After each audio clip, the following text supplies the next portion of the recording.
नमस्कार साथियों, बहुत-बहुत स्वागत है आप सभी को फिर से एक नई वीडियो में। दोस्तों, आज हम आप लोगों के बीच टॉप 50 क्वेश्चन कराने वाले हैं जो बिहार जीके से रिलेटेड होने वाला है। तो यदि आप लोग बिहार मद्य निषेध परीक्षा फॉर्म फिलअप किए हुए हो, तो आप लोग ये वीडियो ज़रूर देखिएगा क्योंकि आप लोगों के लिए ये बहुत ही महत्वपूर्ण वीडियो होने वाली है। तो यदि आप लोग किसी भी परीक्षा की तैयारी कर रहे हो, तो आप लोग ये क्वेश्चन ज़रूर एक बार देख लीजिएगा क्योंकि आप लोगों के लिए ये बहुत ही महत्वपूर्ण होने वाली है और बहुत ही अच्छे-अच्छे क्वेश्चन यहाँ पे आज मैं आप लोग के लिए लाया हूँ। तो आप लोग ज़रूर से ज़रूर बताइएगा कि आप लोग कितना क्वेश्चन कर सकते हो। तो आज मैं आप लोग को क्वेश्चन कराने वाला हूँ, तो आप लोग को इनमें कमेंट के माध्यम से बताना है कि आप लोग कौन-कौन से यहाँ पे ऑप्शन सही होंगे और कौन से नहीं, तो वो आप लोग कमेंट ज़रूर कीजिएगा। तो चलिए देख लेते हैं कि पहला क्वेश्चन क्या है इनमें और क्या इनमें पूछा गया है। सबसे पहला क्वेश्चन है कि निम्नलिखित में से किस प्रदेश से बिहार की सीमाएं नहीं मिलती है। तो इनमें से आप लोग को बताना है कि इनमें जो आप लोग का प्रदेश दिए हुए हैं उत्तर प्रदेश, झारखंड, पश्चिम बंगाल, मध्य प्रदेश, तो इनमें से आप लोग को बताना है कि इनमें से कौन सा ऐसा प्रदेश है जिसका सीमा बिहार से नहीं मिलता है। तो आप लोग को यहाँ पे सही ऑप्शन यहाँ पे बताना है कौन सा इनमें सही आंसर हो जाएगा। तो आप लोग को जल्द से जल्द आप लोग को यदि आंसर पता है तो आप लोग कमेंट में बताइए और यहाँ पे आप लोग चलिए देख लेते हैं इनका कौन-सा राइट आंसर हो जाएगा। तो जल्दी-जल्दी कमेंट कर दीजिए कि इसका राइट आंसर क्या होगा।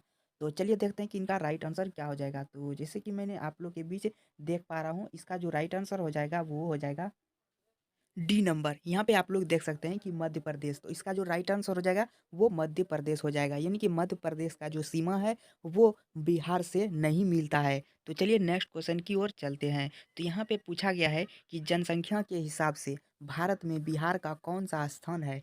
तो यहाँ पे आप लोग को बताना है कि जनसंख्या के हिसाब से भारत में बिहार का कौन-सा स्थान है? तो भारत में बिहार का जनसंख्या के अनुसार कितना का स्थान है? तो यहाँ पे आप लोग को बताना है कि दूसरा, तीसरा, चौथा, पाँचवाँ। तो आप लोग को यदि पता है तो आप लोग जल्दी से जल्दी आप लोग कमेंट करके बताइए कि इनमें कौन-सा यहाँ पे राइट आंसर हो जाएगा। तो जल्दी-जल्दी कमेंट कीजिए और चलिए देख लेते हैं इनका जो राइट आंसर हो जाएगा वो क्या हो जाएगा। तो इनका जो राइट आंसर हो जाएगा वो तीसरा हो जाएगा, यानी कि भारत में बिहार का जनसंख्या के आधार पर तीसरा स्थान प्राप्त है। तो जनसंख्या की दृष्टि से भारत में बिहार का उत्तर प्रदेश और महाराष्ट्र के बाद तीसरा स्थान बिहार का ही है। तो ये थी दूसरा क्वेश्चन और चलिए नेक्स्ट क्वेश्चन की ओर बढ़ते हैं। नेक्स्ट क्वेश्चन में है बिहार का साक्षरता में राज्यों और केंद्र शासित प्रदेशों में कौन सा स्थान है? तो यहाँ पे आप लोग को बताना है कि बिहार का साक्षरता में राज्यों और केंद्र शासित प्रदेशों में कौन सा स्थान है? तो यहाँ पे ऑप्शन दिया गया है 27वां, 33वां, 29वां, 35वां। तो इनमें आप लोग को राइट आंसर बताना है। तो जल्द से जल्दी कमेंट करके बताइए इनका जो राइट आंसर हो जाएगा वो क्या हो जाएगा। तो चलिए कमेंट कर दिए। तो चलिए देख लेते हैं इनका जो राइट आंसर हो जाएगा वो क्या हो जाएगा।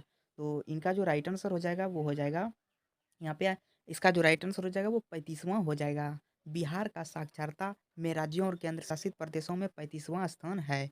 तो ये थी थर्ड क्वेश्चन। चलिए नेक्स्ट क्वेश्चन की ओर बढ़ते हैं। नेक्स्ट क्वेश्चन में जो है नेक्स्ट क्वेश्चन में बिहार में पहला रेल मार्ग किन 2 स्थानों के बीच था? तो यहाँ पे आप लोग को बताना है कि बिहार में पहला जो रेल मार्ग था वो किन 2 स्थानों के बीच था? तो यहाँ पे दिल्ली से मुगलसराय, दिल्ली से पटना, मुगलसराय से कोलकाता, पटना से रांची। तो आप लोग जल्दी-जल्दी कमेंट कीजिए इनका जो राइट आंसर हो जाएगा वो क्या हो जाएगा? आप लोग जल्द से जल्द कमेंट करें। तो इसका चलिए देख लेते हैं इनका जो राइट आंसर हो जाएगा वो क्या हो जाएगा? तो इनका जो राइट आंसर हो जाएगा वो देख लेते हैं क्या हो जाएगा? तो इनका जो राइट आंसर हो जाएगा वो मुगल सराय से कोलकाता। तो ब्रिटिश शासनकाल में कोलकाता से नई दिल्ली माल ढुलाई के लिए इनकी मालगाड़ी जो चली गई थी वो 1862 में हावड़ा से दिल्ली जाने के लिए रेलवे लाइन का विस्तार किया। वहीं 1880 में मुगल सराय रेलवे स्टेशन भवन का निर्माण किया गया। इसके बाद मुगल सराय स्टेशन का नाम प्रचलन में आ गया। तो इनका जो राइट आंसर हो जाएगा वो क्या आ जाएगा? सी नंबर मुगल सराय से कोलकाता तक हो जाएगा। तो चलिए नेक्स्ट क्वेश्चन की बात कर लेते हैं। नेक्स्ट क्वेश्चन में पूछा गया है कि निम्नलिखित में से कौन-सी बिहार के मगध साम्राज्य की राजधानी थी? तो इनमें आप लोग को बताना है बिहार के मगध साम्राज्य की राजधानी कहाँ थी? तो इनका जो राइट आंसर हो जाएगा वो आप लोग जल्दी से जल्दी कमेंट कीजिए इनका जो राइट आंसर हो जाएगा वो क्या हो जाएगा? तो ऑप्शन में दिया हुआ है नालंदा, गया, राजगीर, वैशाली। तो बिहार के मगध साम्राज्य की राजधानी क्या थी? तो इनमें आप लोग को जल्दी-जल्दी बताना है। तो चलिए देख लेते हैं इनका जो राइट आंसर हो जाएगा वो क्या हो जाएगा? तो इनका जो राइट आंसर हो जाएगा वो राजगीर हो जाएगा। राजगीर बिहार के मगध साम्राज्य की राजधानी थी। तो आप लोग को यहाँ पे याद रख लेना है कि राजगीर जो है बिहार के मगध साम्राज्य की राजधानी थी। तो चलिए नेक्स्ट क्वेश्चन की ओर चलते हैं। नेक्स्ट क्वेश्चन में पूछा गया है कि यहाँ पे आप लोग देख सकते हैं नेक्स्ट क्वेश्चन बिहार के किस स्थान से उत्तर पाषाण काल के अवशेष मिले हैं? तो यहाँ पे आप लोग को बताना है कि इनमें से कौन-सा राइट आंसर हो जाएगा। तो यहाँ पे ऑप्शन में दिया गया है किशनगंज, चिरंद, वैशाली, भागलपुर। तो इनका आप लोग को राइट आंसर बताना है। तो जल्दी-जल्दी कमेंट में आप लोग कमेंट कीजिए इनका जो राइट आंसर हो जाएगा वो क्या हो जाएगा।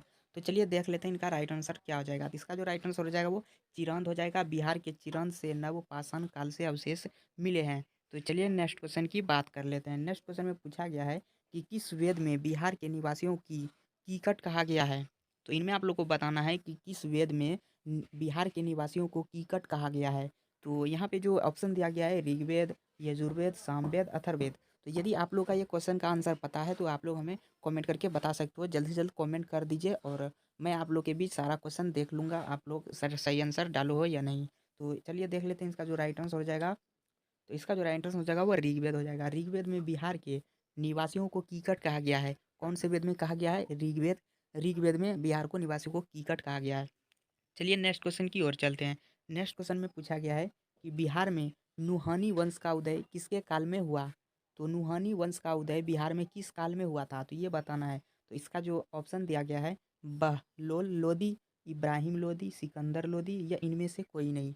तो यदि आप लोग का ये क्वेश्चन का भी आंसर पता है तो आप लोग कमेंट करके बताइए और नहीं पता है तो चलिए देख लेते हैं इनका जो राइट आंसर हो जाएगा वो क्या हो जाएगा। तो राइट आंसर हो जाएगा सिकंदर लोदी। तो नोट में बता दें आप लोग को कि बिहार के मध्यकालीन इतिहास में नुहानी वंश का उदय एक महत्वपूर्ण एवं विशिष्ट स्थान रहता है, क्योंकि इसके उदय में सिकंदर लोदी 1479 से लेकर के 1514 ईस्वी के शासनकालीनी अवस्था में हुए थे। राजनीतिक परिवर्तनों से भी जुड़ा हुआ था। इसी के साथ चलिए नेक्स्ट क्वेश्चन की बात कर लेते हैं। नेक्स्ट क्वेश्चन में जो है दरिया खां नुहानी को बिहार का शासक कब बनाया गया?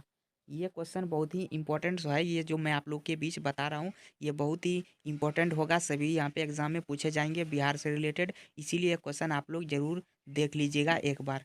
तो चलिए इसमें जो ऑप्शन दिया गया है वो 1416 ईस्वी से 18 ईस्वी, 1495 ईस्वी से 1522 ईस्वी, 1565 ईस्वी से 92 ईस्वी और 1435 से लेकर 52 ईस्वी तक। तो इसमें आप लोग को बताना है कि इसका जो राइट आंसर हो जाएगा वो क्या हो जाएगा। तो चलिए देख लेते हैं इनका जो राइट आंसर हो जाएगा वो हो जाएगा 1495 से लेकर 1522 ईस्वी तक। तो यहाँ पे नोट में बता दें कि दरिया खान नुहानी को बिहार का शासक 1495 से 1522 ईस्वी में बनाया गया था।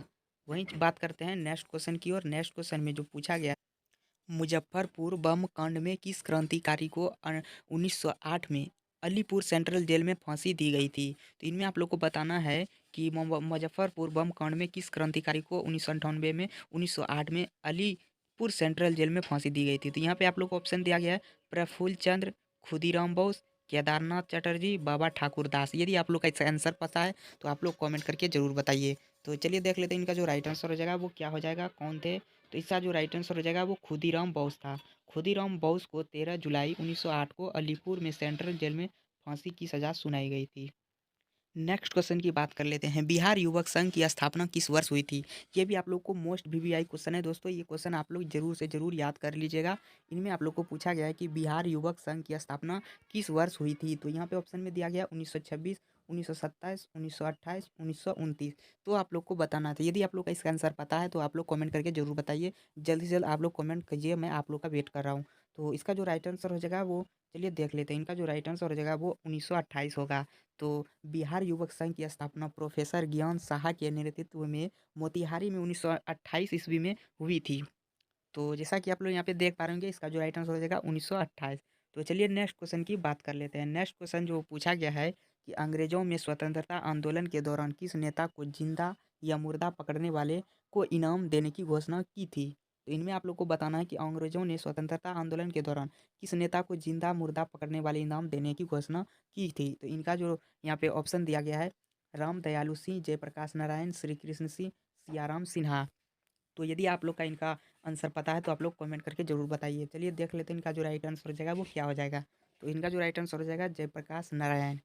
इनका हो जाएगा जयप्रकाश नारायण। अंग्रेजों ने स्वतंत्रता आंदोलन के दौरान जयप्रकाश नारायण को जिंदा या मुर्दा पकड़ने वाले को इनाम देने की घोषणा की हुई थी। चलिए नेक्स्ट क्वेश्चन की बात कर लेते हैं। बिहार में पहली बार विधानसभा चुनाव कब हुआ था? ये भी मोस्ट इंपॉर्टेंट क्वेश्चन है। आप लोग जरूर से जरूर इसको याद कर लीजिएगा। बिहार में पहली बार विधानसभा चुनाव कब हुआ था? तो यहाँ पे ऑप्शन में दिया गया है 1935, 1937, 1939, 1941। तो आप लोग को बताना इसका राइट आंसर क्या हो जाएगा। यदि आप लोग को इसका राइट आंसर पता है तो आप लोग कमेंट करके ज़रूर बताइए। चलिए देख लेते हैं इनका जो राइट आंसर हो जाएगा वो क्या हो जाएगा। तो इनका जो राइट आंसर हो जाएगा वो 1937 हो जाएगा। 1937 में बिहार में पहली बार विधानसभा चुनाव हुआ था।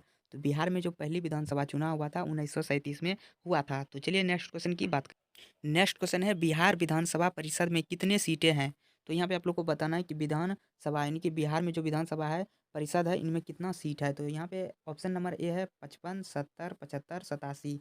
तो यहाँ पे इनको बताना है कि कितना सीट है। तो इसका जो राइट आंसर हो जाएगा वो 75 सीट है। बिहार में जो सीट है विधानसभा परिषद के लिए टोटल 75 सीटें हैं। आप लोग को ये याद रख लेना, ये भी मोस्ट इंपॉर्टेंट क्वेश्चन आप लोगों के लिए होने वाला है। तो चलिए नेक्स्ट क्वेश्चन की बात कर लेते हैं। निम्नलिखित में से कौन पटना उच्च न्यायालय का मुख्य न्यायाधीश नहीं था? तो इनमें आप लोग को बताना है कौन सा पटना मुख्यालय का न्यायाधीश नहीं था। तो माधव श्री हरिहर अनय, भगवती प्रदास झा और पंडित लक्ष्मीकांत झा, कृष्ण वल्लभ नारायण सिंह। तो इनमें आप लोग को बताना है राइट आंसर क्या हो जाएगा। तो इनका जो राइट आंसर हो जाएगा माधव श्री हरिहर अनय हो जाएगा।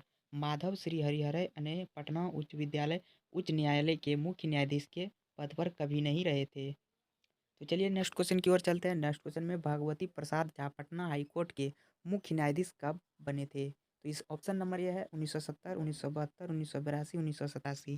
तो आप लोग को बताना इनका राइट आंसर क्या हो जाएगा। इनका जो राइट आंसर हो जाएगा वो हो जाएगा 1982। भागवती प्रसाद झा 1982 में पटना हाई कोर्ट के मुख्य न्यायाधीश बने हुए थे। तो पटना उच्च न्यायालय के पहले मुस्लिम न्यायाधीश कौन थे? तो यहाँ पे आप लोग को बताना है कि पटना उच्च न्यायालय के पहले मुस्लिम न्यायाधीश कौन थे। तो इनका जो ऑप्शन दिया गया है अब्दुल गफूर, मोहम्मद यूनुस, सर फैजल अली, सैयद जफर इमाम। तो इनमें आप लोग को राइट आंसर बताना है। इनका जो राइट आंसर हो जाएगा सर फैजल अली। चलिए नेक्स्ट क्वेश्चन की ओर चलते हैं। नेक्स्ट क्वेश्चन में पूर्वी चंपारण जिले का मुख्यालय कहाँ है? ये भी आप लोग को मोस्ट इम्पोर्टेंट क्वेश्चन है। पूर्वी चंपारण जिले का कहाँ मुख्यालय है? तो इसका जो ऑप्शन दिया गया है मोतिहारी, बेतिया, हाजीपुर, छपरा। तो इसका जो राइट आंसर हो जाएगा वो हो जाएगा मोतिहारी। और चलिए नेक्स्ट क्वेश्चन की बात कर लेते हैं। कौन सी नदी उत्तरी गंगा के मैदान से नहीं गुजरती है? तो ऑप्शन दिया गया है घाघरा, फाल्गु, बागमती, कोसी। तो आप लोग को बताना है इनका जो राइट आंसर हो जाएगा वो क्या हो जाएगा। तो इनका जो राइट आंसर हो जाएगा फाल्गु। उत्तरी गंगा के मैदान से गुजरने वाली नदियां हैं जो कि घाघरा, बागमती, कोसी आदि बहती है। तो तब तक दोस्तों इतना ही क्वेश्चन मैं आप लोग को आज की इस वीडियो में करा पाऊँगा। और टोटली जो मिलाकर क्वेश्चन है बहुत सारे क्वेश्चन हैं।